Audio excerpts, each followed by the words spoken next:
multitude of views. Since when? Always.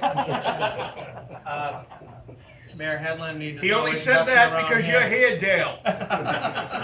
We like Dale's views. So Mayor Hedlund's going to introduce our candidate tonight. So First off, a round of applause for our hosts and their hospitality here at the historic and storied Union Brew House, formerly known as the Hearth and Eagle, I think, in other incarnations. Well, I remember the Hearth and Eagle because it was home to one of the greatest men's softball teams in the history of the South Shore. And just to tell you and give you an example of the fact that I am an honest broker, I never played on that team. There you go. A couple of people we want to recognize that are with us today, and we thank them for joining us. Our recent, long-time Horatius at the bridge, Suffering. the most disciplined, insightful, diligent member of the school you, committee Bob. in the last 100 years in Weymouth. Thank you, Bob. yes. You're funny. You used to sit beside me When I showed up. Say her name. Say her name. What's her Say name? her Oh, name. I'm sorry, Say Kathy her Cullen. name. Kathy Cullen. Kathy Carr, but we're not. I want to recognize Mimi and Chuck Chesner are with us here today. We thank them for coming. The other host, by the way, is Jason Thayer. Everybody knows Jason.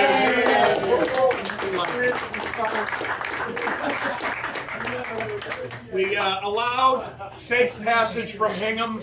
Ted Matthews, who is the chair of the Hingham Republican Town Committee, joined us. We thank him. A great District 1 councilor that just took a little break, Pascal Berger. And then we got some youngsters here. Alex Aiken, my friend, who is over from Weymouth, Mass YR's National Committee man. And Allie Webster, where are you? There we are. And her title, Mass YR's Vice Chair.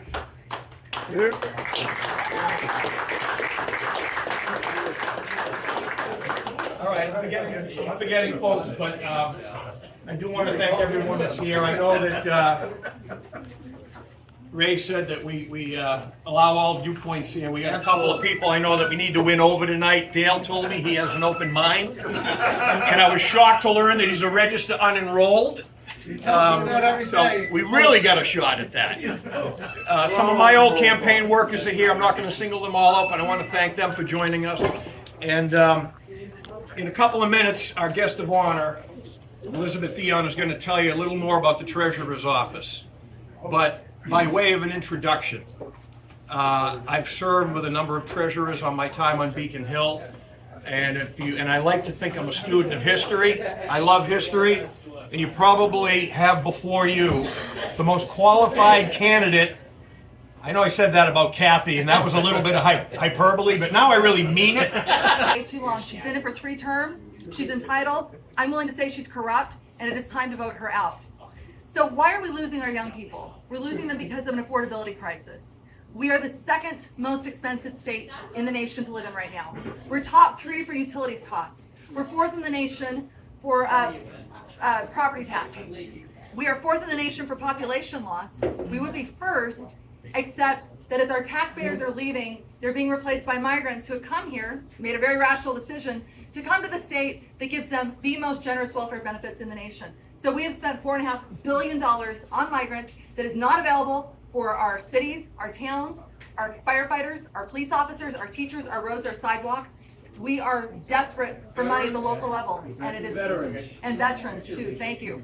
And actually, the treasurer does have work to do with veterans and bonuses, but I'll get back to that. We are 1st in the nation for one-way U-Haul trips out of the state. We are 50th in the nation for job creation. We are 50th in the nation for economic development. The Massachusetts miracle is over. We are once again known as Taxachusetts. My campaign calls this the mass exodus from Mass. We are asking people, please do not vote with your feet. Vote in November. Vote for change. So what needs to change in the Treasurer's office? Well, I said you're going to remember the Goldberg iceberg. Like an iceberg, there's 10% above the surface that we know is bad.